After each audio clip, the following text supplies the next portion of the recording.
So welcome everyone. We're so excited to have you join our first in our three-part webinar, Resource Equity in Action. We'll be talking about leveraging data for advocacy this session, and excited to spend the next hour or so with you all. Just to briefly introduce myself, my name is Shana Levitan. I'm a policy analyst on the P12 team at EdTrust, and I'm joined by Emily Young, my colleague on the partnerships and engagement team, and she'll introduce herself later when I hand things off. We're also joined by some incredible guests today, Catherine and Rodel from Education Resource Strategies, as well as Julia from Rodel in Delaware. And so I'll let them introduce themselves as well when we get to that part. But first, just wanted to share a bit about how we plan to spend the next hour or so. I'll begin with a brief introduction on resource equity and our webinar series. I see some familiar faces as well as some new names. So this will either be helpful background or helpful refresher for you.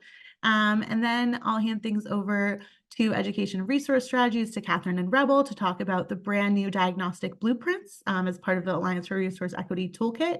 These are like game-changing resources to help break down some data and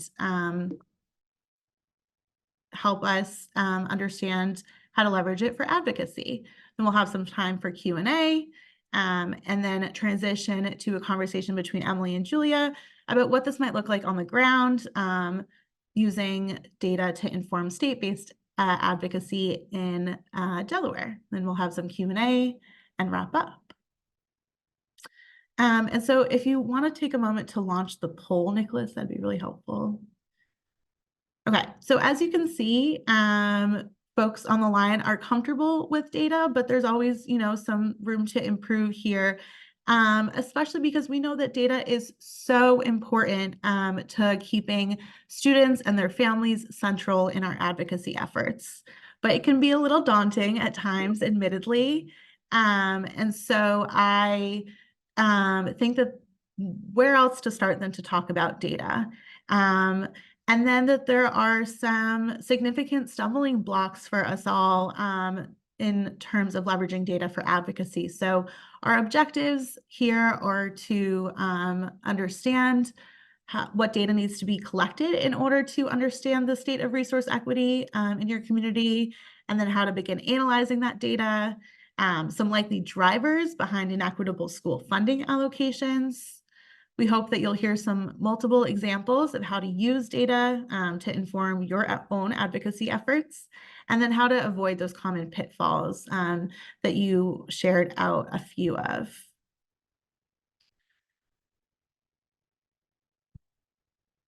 And so I just want to take a moment. I keep talking about resource equity. And so what does this mean? When I say resource equity, I mean that districts have a set of resources at their disposal to use and leverage for students and their learning and growth and development. So how that's leveraged, the time, the people, the money, the capacity, so that they can best meet the unique needs of every student, that's resource equity. So thinking about not only how much money districts spend, but also how well they use those resources. And to put this in a bit more tangible terms, I just want to share a quick example. On the left-hand side, we have two students, one from a low-income background and one maybe from a more affluent family. And we see on the right-hand side of the slide, some differences in proficiency rates in ELA and math.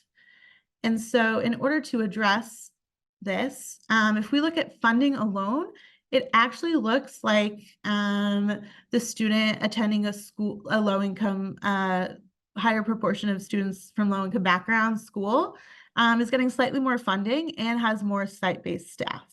So we need to be kind of digging a bit deeper to understand what's driving some inequities in this district.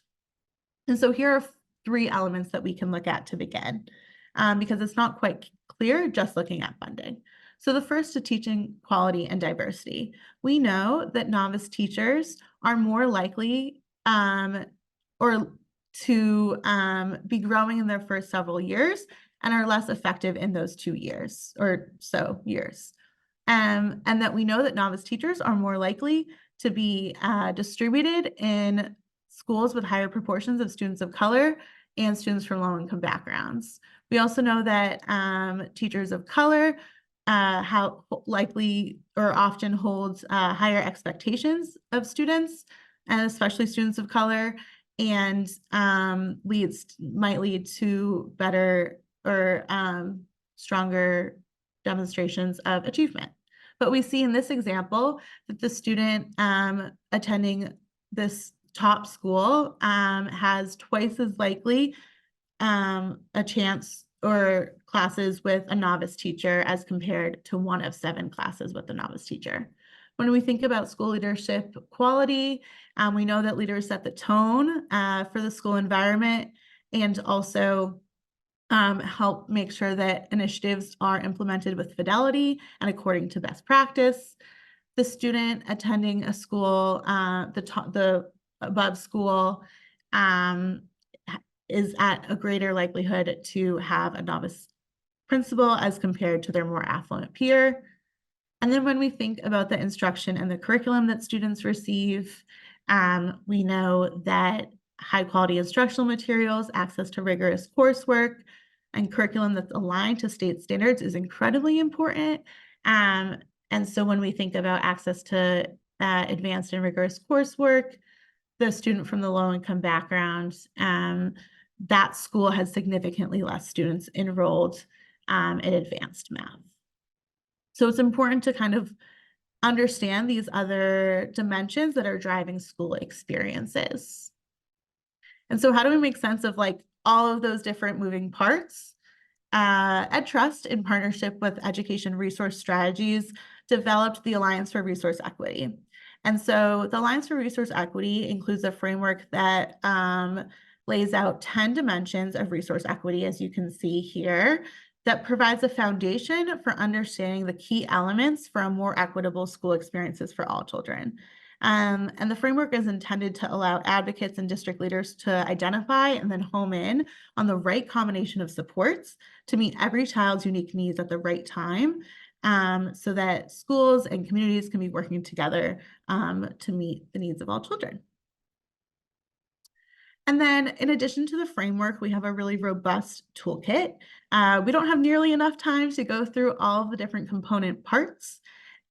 So we will be discussing that middle section that says analyze data today. But just super briefly, the other elements of our toolkit include an anchor paper, a self-diagnostic, guidebooks to consider underlying causes and some potential actions forward, a tool to help identify who even has the authority to be making the change that you're asking for, and some case-making decks that help users develop clear and compelling messaging. And that will be the subject of our next webinar next week. And so without further ado, I want to turn it over to ERS, to Catherine and Rodel, to talk about this district diagnostic tool. So much, Shana. Good afternoon, everyone. So like Shana mentioned, my name is Catherine Premont, and I'm a manager at Education Resource Strategies. And I'm joined here today by my colleague, Rodel. And Education Resource Strategies is a nonprofit organization that works with schools, districts, and state leaders across the country. And we really support them in more strategically using resources.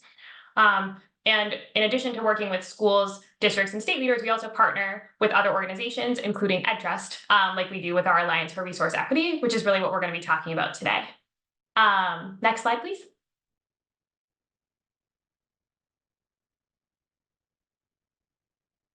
You go to the next slide. I don't know who's sharing.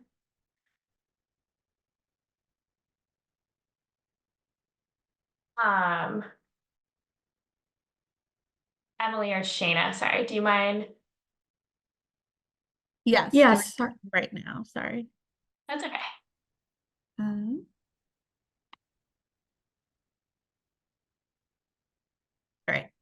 Sorry about that. Okay, so sorry, can you share the slides again? Sorry, because we don't,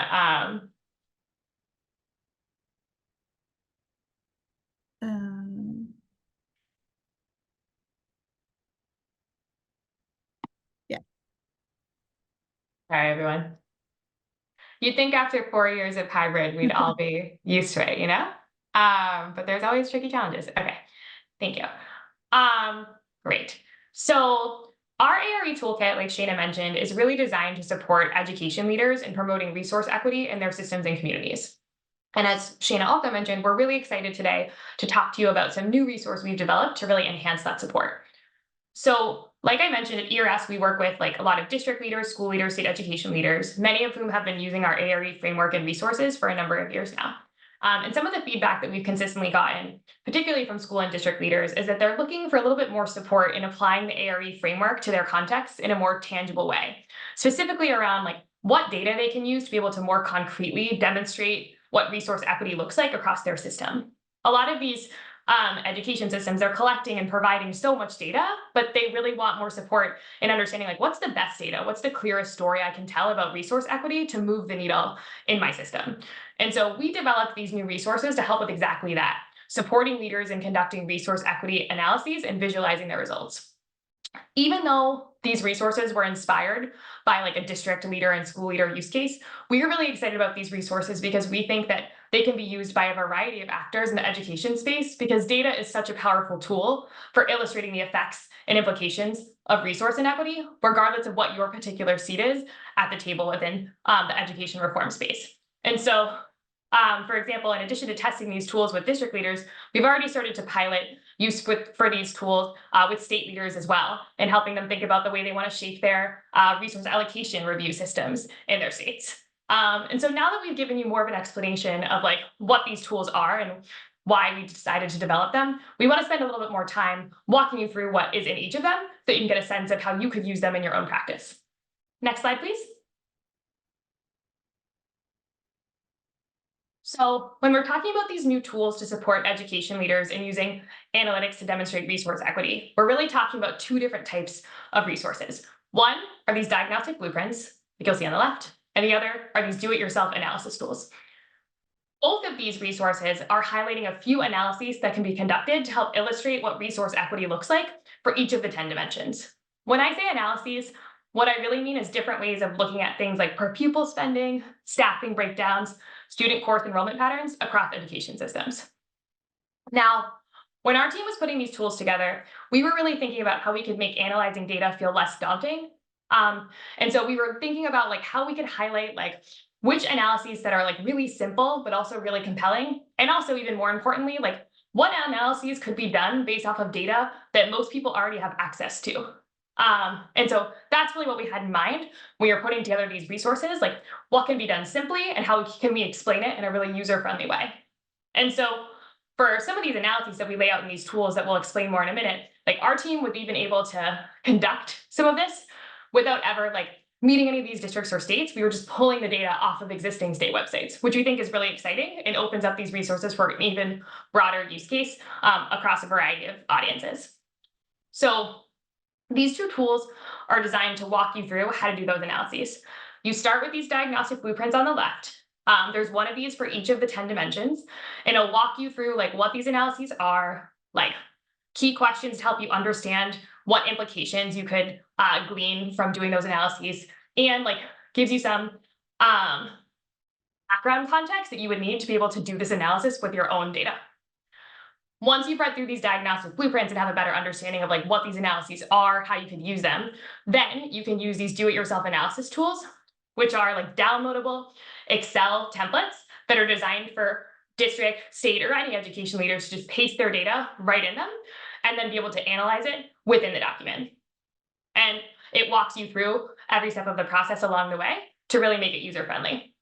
We're now going to walk you through what these two resources, the diagnostic blueprints and the do-it-yourself analysis tool, look like for one of the dimensions, school funding, so you can get a flavor of what these resources look like in action. Now I'm going to turn it over to my colleague Rodel, who's going to take you through what the diagnostic blueprint for Dimension 1 looks like.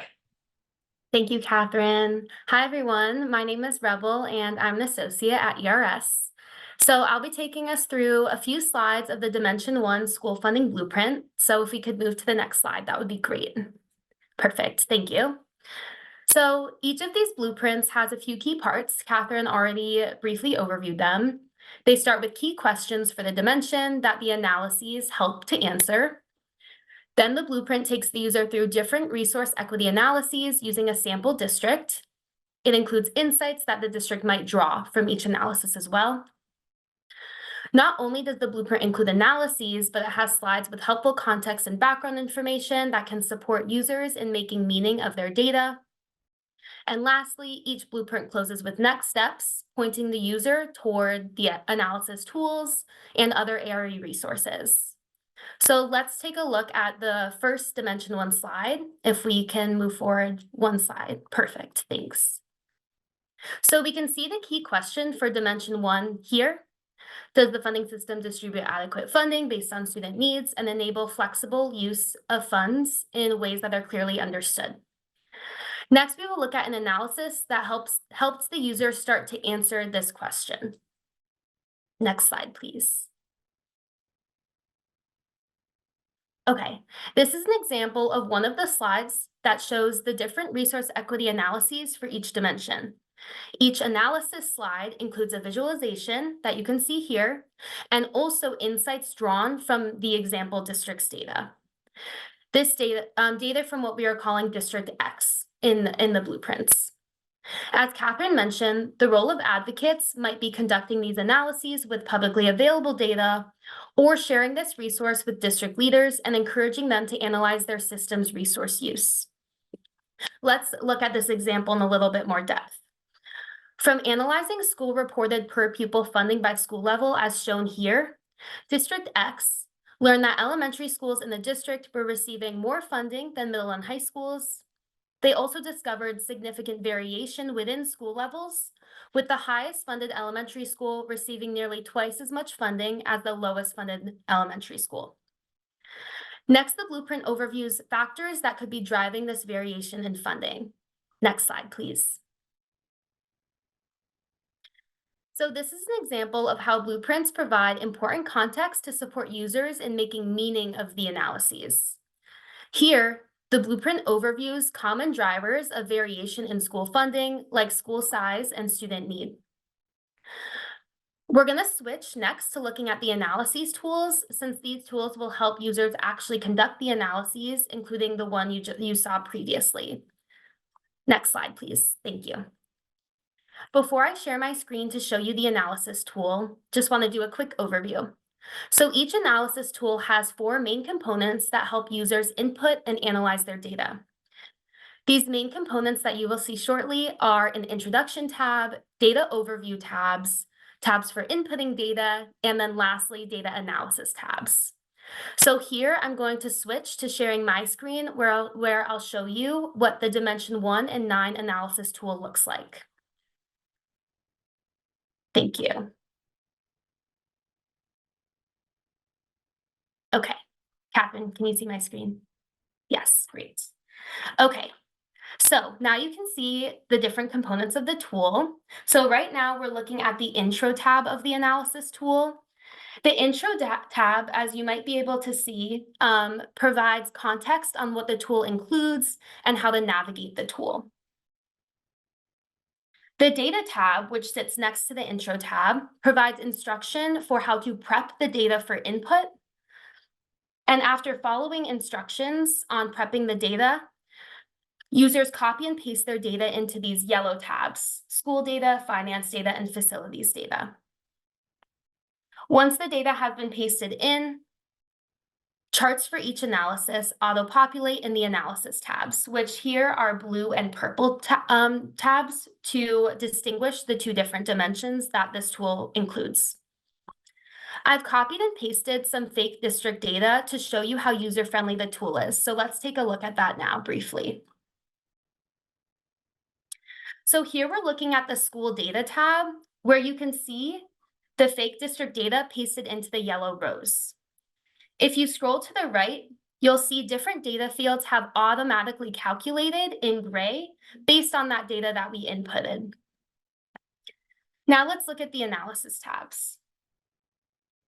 In this analysis tab, you can see information on the left to help the user make meaning of their data for these three analyses. If we scroll to the right, we can also see the different charts that have been populated based on the data. So here we're looking at a chart that shows school reported per pupil funding by school level. And I'll scroll to the right to show you another example. These charts have been auto-populated to show school reported per pupil funding by total school enrollment. One other quick note is that each chart is accompanied by guiding questions to help the users interpret their data. Okay, I'll stop sharing my screen here. And I believe we're going to be pausing for Q&A next.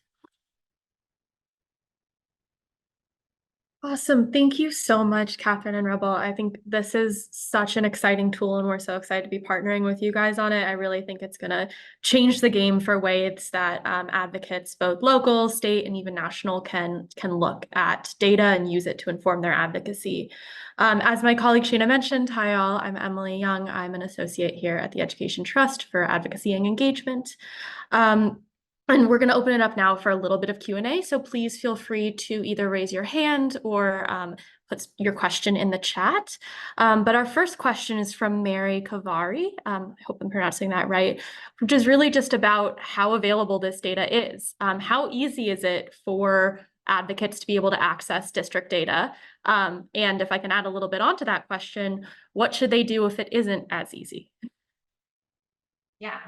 So having start here. So the short answer is it depends, right? Like every district, every state, every school has like a different way that they're publishing data. But the way that we designed these blueprints was intentionally trying to like be pulling like analyses that we think are pretty common to be able to find that information online, particularly things like per pupil funding. Like a lot of like states in particular like had that information like online, as well as like the percentage of students who are like directly certified. Those are often like common measures that you can find. So for funding in particular, we feel like this is like should be pretty doable for finding online. I think if this is a case where you can't find the data that you need online, a role that you can play, even if it's not like pulling the data yourself, is like helping supporting your districts or your states or whatever your context is in like prioritizing what information could be helpful to look at. Because that's like part of the reason we developed these tools in the first place was to help give people some more guidance on like what's a really clear strategic way, like what should I have, like literally what should I have on the y-axis or the x-axis to really tell the story that we think is important for helping people understand like where these resource inequities are.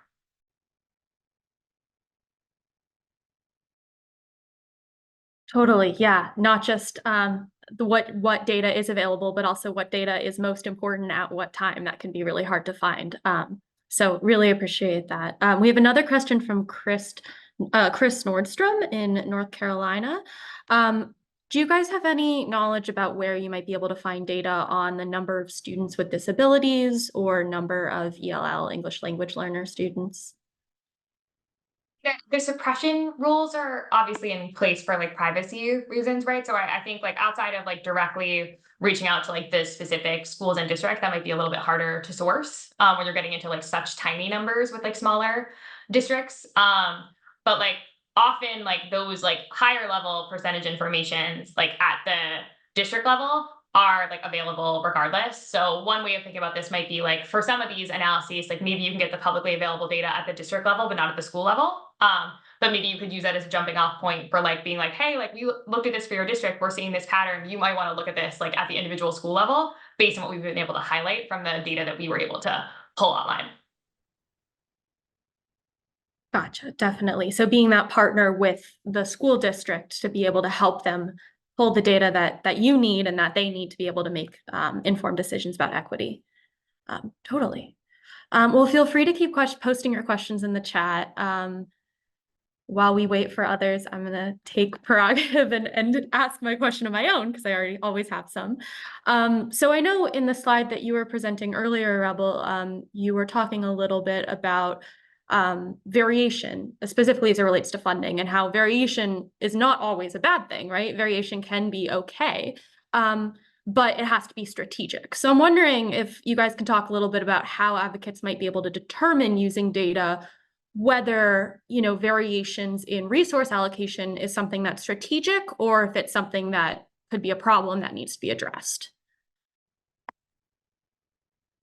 Do you want me to start or do you want to start? You can start. So again, I think this is one that obviously like depends on the needs and like the priorities of the school or district at hand. But like common one that is often strategic that you're looking for is like variation based on student need. Like if you're looking at funding and it looks like the areas of your system that have greater student need are also getting more funding, that's generally something that would often be considered strategic, right? They're trying to target funds to the students that need it the most. One that we often see that is not always strategic is size. Sometimes size can be strategic, but sometimes it can't.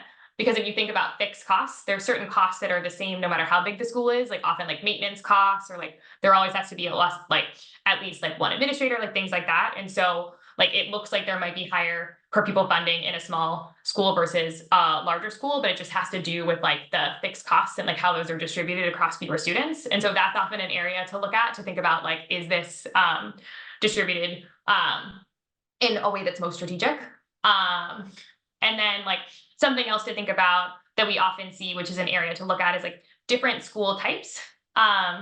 There could be like specific reasons or like programming reasons why some schools are getting more funding than others because they're providing like different services or a different curriculum, but that's definitely something that you might want to like investigate further, like with folks that are like more involved in the context, get a better understanding of why that variation might exist. I see another question here about the tool being adjusted for state level data. Yes, so the Excel tool is designed to be like the data to like the row to be individual schools, but you could do it to have it be like individual districts instead, and you could get similar analyses fit back. It would just be like across all of the school systems as opposed to across all of the schools within a system. Gotcha. Perfect. Well, I think unfortunately, please feel free to keep posting questions in the chat. And I think Rodel and Catherine, you can feel free to keep answering them there. But unfortunately, we're going to have to transition now. Thank you both so much for sharing this new tool. I think it's really going to be a game changer, and it really opens up the possibilities for advocates at all levels, from the local to the state, everywhere, to be able to use data as kind of a jumping off point to think more about strategically about resource allocation in their communities. So thank you both for all the hard work that you do. We're really proud and thankful to be partners with you guys at ERS. So appreciate your work. Now we're going to transition a little bit, because while everything at a high level is very important and helpful, it's also helpful to think about what this actually looks like in practice. So we're really thankful to be joined by Julia Zammith from Rodel in Delaware, who is going to be talking a little bit about her work in Delaware and how Rodel uses advocacy to inform uses data rather to inform their advocacy efforts. So Julia, thank you so much for joining us. Just a little background, and feel free to add as you'd like. But Julia is the Policy and Advocacy Manager at Rodel, and she has experience in policy development and education reform. She's worked in DC and Delaware, and has been a teacher for a number of years before transitioning to her current position. And she's dedicated really to improving education of all students, and specifically effectively using data to do so. So thank you, Julia, for joining us. I'd love to just start with a little bit of background information and context, since we aren't all lucky enough to be from Delaware. Can you talk a little bit about what the educational landscape in Delaware is like right now, specifically as it relates to school funding, and what Rodel's role is within the state advocacy space? Yeah, absolutely. Thank you for having me. Delaware is actually like a really unique opportunity right now in terms of school funding. A lot of people don't hear about Delaware a lot, but hopefully we're entering that national conversation a little bit more. Our current formula was established in the 1940s, so pre-integration, a lot of things really that have changed since then. So logically, it isn't super responsive to students' needs today. Our formula is also a little bit different than most other states, it's a unit-based formula. So a certain number of kids equals a teacher. And then there are different ratios for special education or grade level, kind of like what Catherine and Rebel were talking about, slight adjustments for different student needs.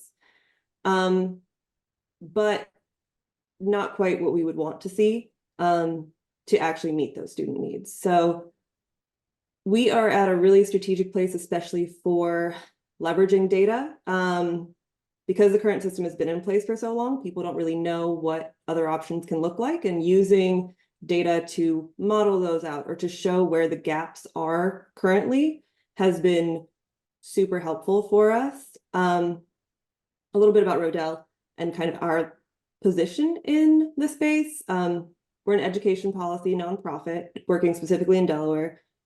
We work on a lot of different issues, so teacher diversity, college and career readiness, educator pipeline, early childhood, but also school funding. That's kind of my area of expertise within Rodel. So we do a lot of work on pulling together data, producing fact sheets, and supporting different coalitions that convene stakeholders to help inform people on issues and then also build advocacy capacity among all of our different stakeholders. Gotcha. Well, thank you so much for that background. Yeah, you guys do a lot of great work in a lot of different spaces, and we will be only touching on a tiny bit today. So I really encourage you to go check out their website and learn more about the amazing work they're doing down there. But diving a little bit more into the funding formula, I know you mentioned that we're in a time where we're thinking about rethinking that, what it will look like, how to update it for the 21st century. And I'm wondering how you all as an advocacy organization approached using data both to inform your own strategy as an organization and how you were going to enter this process of funding formula recreation, and also how you used it in your actual advocacy efforts with, communicating data on the funding formula to partners, so they better understood what you were doing and what you hoped to do in Delaware. Yeah, absolutely. So part of what a lot of our data collection and data kind of leveraging was in preparation for a report that came out in December that was done by AIR, the American Institutes of Research, that basically reviewed our entire funding formula and showed where some of the gaps were, where some of the issues were. And they kind of developed a model or a recommendation for how we can improve. So we really tried to think strategically and prepare for this report, and tried to use as much data as we could to show people and really get communities, but legislators, all kinds of different stakeholders aware of what our current situation is, so that they were better prepared to see what the recommendations were and better receive those. So a lot of what we did was going through, for us, it was more state level data, so district level data that we pulled together with different focuses on how much districts are spending, how much of that is local funding, federal funding, state funding, and then looking at exactly where these things are spent. So we as Rodel support the Vision Coalition, which is this really powerful, unique coalition that we have that brings together insiders, outsiders in the education space. We have the Department of Education represented. We have all of our higher education institutions represented. We have districts represented, charter, business leaders. And through that coalition, we developed fact sheets and backgrounders for people to use to inform a lot of different webinars that we also did to share data with people, to explain why all of these things matter. Why does money matter when we're talking about resource allocation? Why is more money always a better thing?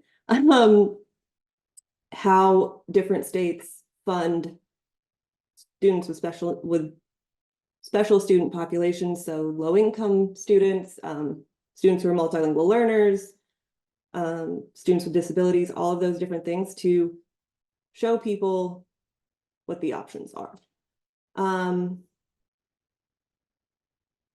Did that answer most of the question, or was I can go on forever. So No, it was a big question. No, definitely. That gives a great overview. Yeah.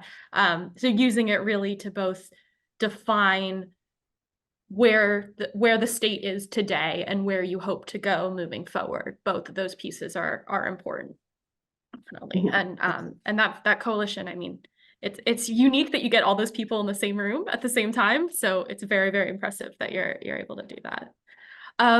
So thinking a little bit about kind of how, I know you talked about communicating data to different audiences, through webinars, through fact sheets, et cetera. But I'm wondering, I know a lot of people sometimes can see numbers and their eyes just glaze over.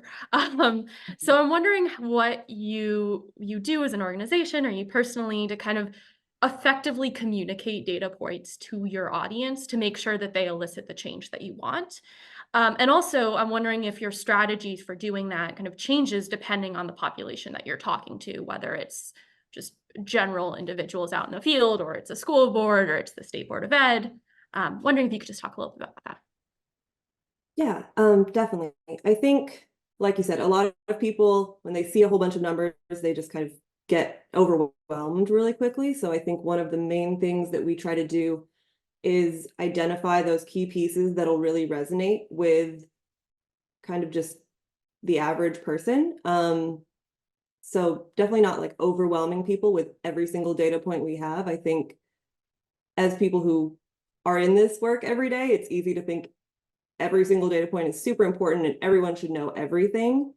And that's true. But also, if you really want people to have those talking points that they can go back to that are easy, you need to pick those really impactful, like 1 or 2, maybe 3 points that people can hold on to and that are relevant to them. Usually we also try to, and I also try to in that kind of process, run I try to do like an initial sorting of like, okay, these are all the data points that I have. Let me narrow them down to what really seems like most important in my mind. And then I actually run it by our comms team, our like community partnerships team, so that they can really say, okay, wait, like we're the ones that are going to be making the visualizations and doing all those things. These are the ones that we think are the most impactful. So really running it by a pretty big group of people is helpful to narrow those down. Then also asking the right questions. I think the tool that Catherine and Rebel presented really did a good job of like pre-creating the right questions to get those good data points and those impactful data points. So it definitely is helpful for like understanding that nuance that sometimes doesn't come out right away when you're looking at data. I think one thing that's always good is visuals. If you guys take a look at the fact sheets that were put in the chat, there are a lot of just visuals of data, different data points that we were able to gather, that we pulled together. And then I think the last kind of piece that's super important is connecting data to a story, especially with legislators, I think, is the numbers are amazing and helpful. And we all know like the numbers tell the truth, but people also want to know who's the person or who are the people behind those numbers. So leveraging stories, going out into the community, finding the people that do resonate with those numbers and can say, yep, I know exactly what that feels like because that happened to me, is super important.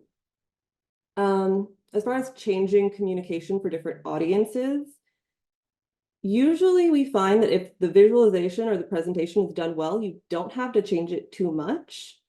But I mean, I think at the end of the day, like legislators, decision makers are people too, so they're going to respond to most things the way a person would. But the big difference is they'll almost always want to know what it looks like in their district and how much change will cost. So getting that district level data is super important when you're communicating with legislators, so you can show them what's happening with the people that they represent. Gotcha. So making the data specific enough that the audience will really latch on to the numbers that you're presenting and kind of use them in their own work. That makes a lot of sense. Thank you. I'm sure these are hard lessons learned, but very important lessons learned. So thank you for sharing them. In that vein, I'm wondering if there are any kind of stumbling blocks that you've encountered or anything that you kind of had to overcome as you're thinking about how to use data in your advocacy, and how you kind of address those challenges, and if it changed your strategy moving forward. Definitely. I think there's always a lot of roadblocks when you're working with data. A lot of it has to do with who you're getting the data from or how you're getting it. A lot of sources will collect and report out data in a lot of different ways. So the way you have to process it, kind of read through it, it might look a little bit different every single time. So getting used to those different presentations. And often I don't think we get the level of nuance that we might want with data. They might report, especially like departments of education, districts, some other agencies will report that top line data, but won't really give you the specifics that really tell the story. A lot of the solution to that really relies on just being patient and putting in data requests early, and doing some of the math yourself. I think I wish that I had the ERS toolkit for some of the math that I've had to do in Excel. But a lot of it is knowing what to ask for and then being confident too in saying, I know that the department or whoever is collecting this data and I can ask for it. And then being proactive in doing that. The other issue that I've been running into a lot recently actually is conflicting numbers from various sources. So one of the things that people always want to know is, where does Delaware rank in terms of spending compared to other states? Some sources will say we're 10th, others will say we're 15th, others will say we're in the top third, and it just kind of varies. So it's always super important to be really clear in where you're getting your data from, what is included in that number, what is not included in that number, when it was collected, and then be as detailed as possible when you're presenting those data points. So in a lot of our fact sheets, there's a lot of footnotes that are kind of saying like, this is what is included in this number, this is where it came from, this is when it was collected, so that you can really be clear in that. And when there are conflicting numbers, you can explain those things and why those numbers might be different.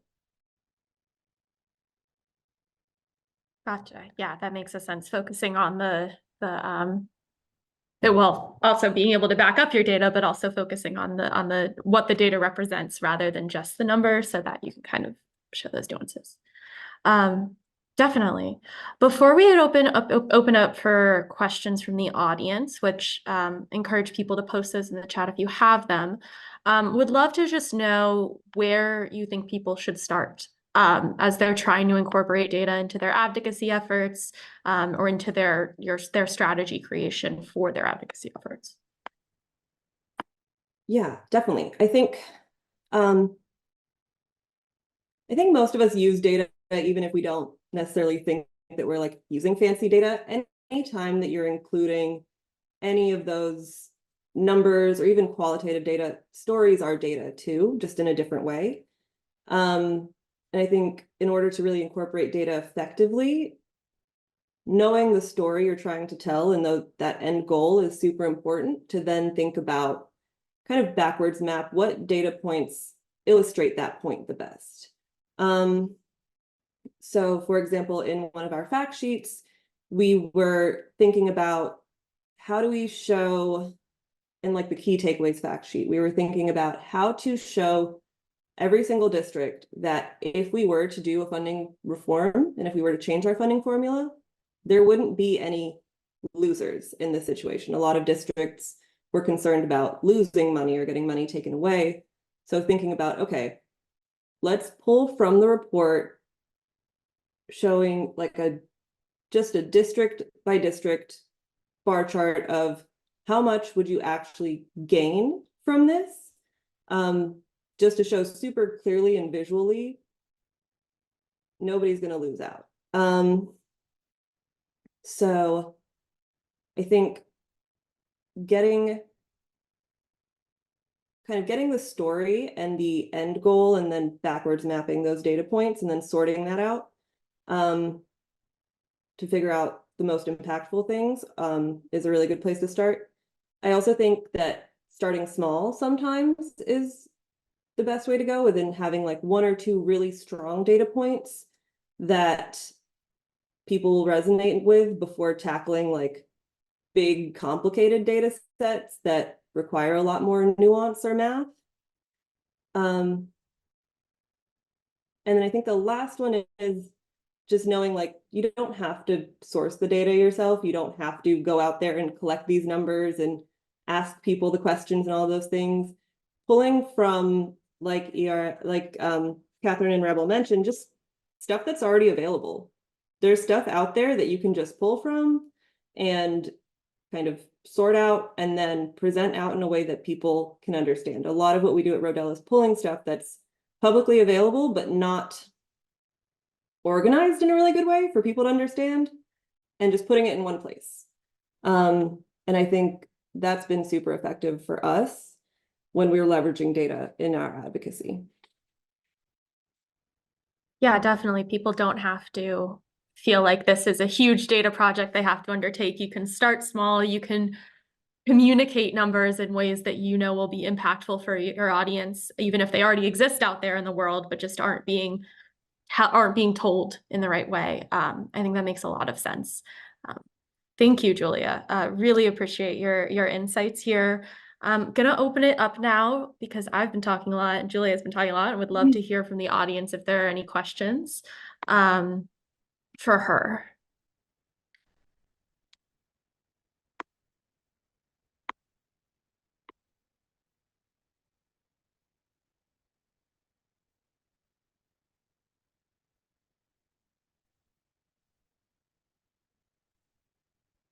Okay. Well, I can always keep asking questions.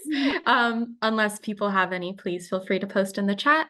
But I do want to kind of go back to something you had said earlier, Julia, about data not always being the answer, and sometimes finding that there are other pathways that you use that more effectively communicate your message. So I'm wondering if you can talk a little bit about the times when you found that data maybe wasn't the most helpful, and how to kind of balance using data on your advocacy without going all in on numbers and forgetting the other ways that we do our work.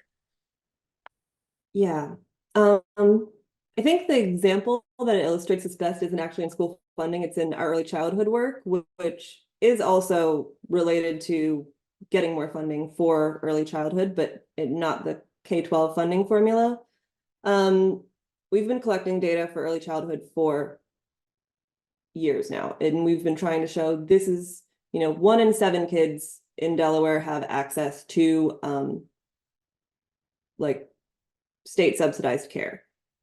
That's one of the numbers that we've tried to use a lot. It just wasn't landing with legislators. Providers understood it, parents felt it, but it wasn't landing with legislators because they couldn't picture that number. So what we actually have been doing more recently is having legislators visit early child care centers. So having legislators, inviting them to come to provider centers to walk through, to see what it's like, so that they can actually get that picture and understand what it feels like on the ground, has definitely been more effective for us. I think the data points were really effective with our advocates and getting them kind of riled up about, I know that what I'm experiencing every day is true and in the numbers, but legislators want to see that and want to see what people are going through and aren't always as persuaded by the numbers, especially with early childhood. So not losing the human story in the numbers. Both of those are important. Definitely, I think we can't underestimate the power of seeing things on the ground happening. But the numbers are important too. So it's always a balancing act. I guess also, Okay, Rebel. Yeah, thanks, Rebel, for your question. Wondering if you have any tips for creating compelling data stories to drive change for your audience. Yeah, I think can't remember if I shared this tool with you guys. I might have, but I'm not sure. One of the things, this is also early childhood related because we've done a lot of data work in that sense too, but we actually created childcare affordability calculators. So you can go through, it's a tool where you can go through and you can say, this is the county I live in, and it pops out what the median monthly income is. And then it takes out your basic expenses. So it takes out housing, food, gas, car payments, takes all of that out, shows what's left at the end of the month when you pay for all of those monthly expenses. And then it goes in and you can put in how many kids that you have and what type of childcare they're in. And at the end, it spits out how much is left after you pay for childcare and those monthly expenses. Spoiler alert, it's usually negative. And creating that full story where people can really walk through and see, like, modeled out, this is what families are going through with that data, has been super impactful. And we also have a second one. So we have one that's by county and one that's by occupation. So you can kind of create this model couple that one of them might be a teacher, one of them might be a nurse, or any of those things, and see exactly the same thing, the monthly income minus all of the expenses and how much is left at the end of the month after you pay for childcare and those expenses. Gotcha. That is amazing. That's a really cool way of incorporating like the data part and the human element of what would it be like in the shoes. And I think Shayna dropped the link for that in the chat. So thank you. Really appreciate it. I think we have time for one more question quickly from Katie, who asked, what advice do you have for using and communicating data about smaller programs or initiatives, especially when partnering with other stakeholders? So initiatives that might not be district-wide, but perhaps even smaller. Yeah. I mean, I think that in that case, I would try to get as much data as I can and kind of collect as much as I can to tell that story. A lot of what people want to see and what people want to, especially with other kind of stakeholders, depending on who it is, legislators, decision makers, they want to see impact. So I think I would focus on those pieces, those impact numbers. So how many kids are you serving, or what, how outcomes have improved, or any of those things. But if you're looking at like showing how a smaller program is effective, if that makes sense. Gotcha. And answers the question. Definitely. Well, Julia, thank you so much for your time today. You and the good people at Rodel are amazing partners, and we really look forward to seeing what you continue to do down in Delaware. With that, I'm going to transition back to my colleague Shayna for just a few closing remarks. Great, thank you. And I hate to be the one that cuts off a really enriching conversation, but unfortunately, we're coming up on the hour. But thank you, Julia, Rebel, and Catherine, for really wonderful advice and practical guidance about these tools. I just want to take a few moments to communicate that we have a website where all of the Alliance for Resource Equity materials can be found, including the diagnostic materials.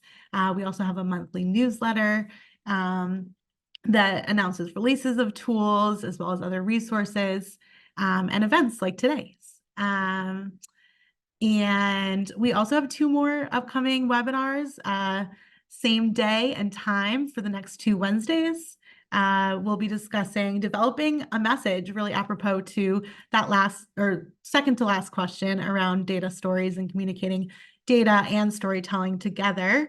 And then our 3rd session talking about measuring impact, and we'll be joined by EdTrust Tennessee's Executive Director, Jeannie. And very lastly, we would love to hear about how today's webinar went for you so we can continue to bring you timely and impactful webinars. So there's a QR code on the screen. That's just a quick survey that in the remaining 2 minutes or so, before maybe you have to jump to your 3 o'clock if you're on Eastern time, you can fill out and help us glean some really important information about how to improve on the next set of webinars. And I think that is all I have. So thank you all so much again. Yeah. Thanks, everyone.